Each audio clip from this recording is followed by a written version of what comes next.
गेले 2 दिवस एक धक्कादायक बाब महाराष्ट्रात चर्चेला होती, ती म्हणजे अक्षय शिंदे,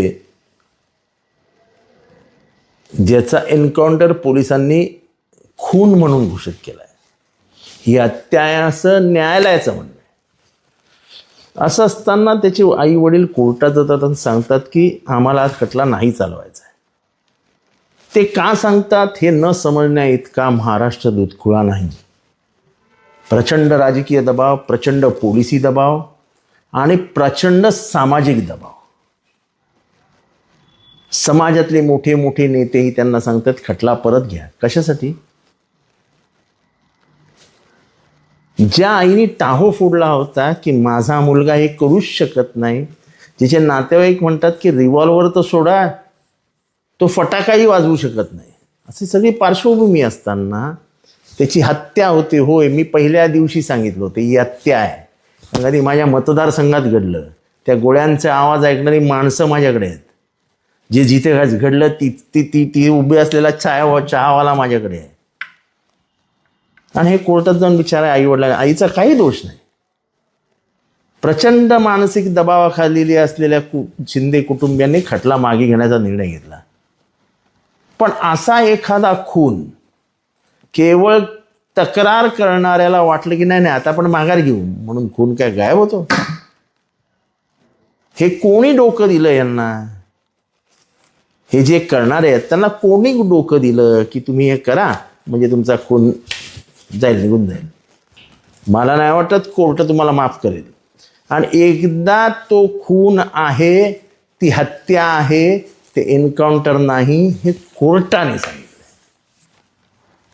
त्याच्यामुळे तुम्ही कितीही प्रयत्न केलात तरी हा खून तुम्ही दाबू शकत नाही. आणि ह्याचं प्रायश्चित्त, ह्याचे परिणाम तुम्हाला भोगावेच लागतील.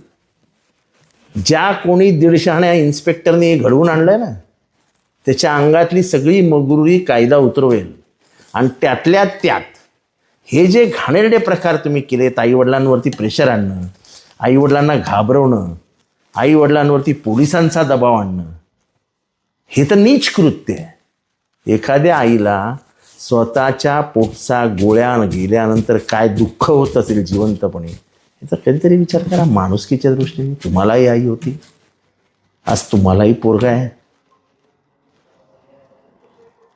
आणि त्यामुळे मला वाटतं की हे दाखवण्यापुरतं जरी किती हे असलं तरी ह्याच्यातले जे पैलू आहेत आणि ह्यांना जे वाटत होतं कोर्टात गेल्यानंतर केस परत येईल, केस परत येणार नाही. माझी खात्री आहे मुंबई उच्च न्यायालयाची जी काही परंपरा आहे आणि खास करून अक्षय शिंदे ही केस, ही तक्रारकर्त्यांपेक्षा न्यायाधीश हिज लॉर्डशिप पृथ्वीराज चव्हाण आणि हिज लॉर्डशिप हर लॉर्डशिप रेवती ढेरे मॅडम यांनी खूप गांभीर्याने घेतलं आहे. दारूचा गोळी मारल्यानंतर त्याच्या भोवतीची दारू असते, गन पावडर, ती कुठे होती, ती किती दुरावरनं कुठे असते, त्याचे जे बॅलिस्टिक फॉर्म आहेत, त्याचे जे लॉ आहेत, ते संपूर्ण लॉ त्यांनी करायला सांगितलं. आणि सगळ्याचे पेपर्स आहेत, नोंदी आहेत. त्याच्यामुळे हा खटला परत येऊच शकत नाही. हा खटला परत येऊच शकत नाही. मी न्यायव्यवस्थेमधले हे दोघं जण जे आहेत, हिज लॉर्डशिप पृथ्वीराज चव्हाण आणि हर लॉर्डशिप रेवती ढेरे, यांचे मनापासून आभार मानतो की महाराष्ट्रामध्ये कायदा पायदळी तुडवण्याचा जो का प्रकार या माध्यमातून झालेला दिसतोय त्याला आपण व्यवस्थित चपराक लावली आहे. आणि चपराक लावा. जे गुन्हेगार आहेत, जे जीव घेतात, त्यांना शासन झालंच पाहिजे.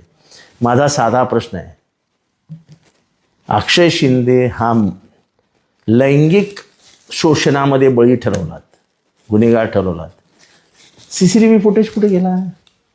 CCTV कॅमेरा कुठे गेला?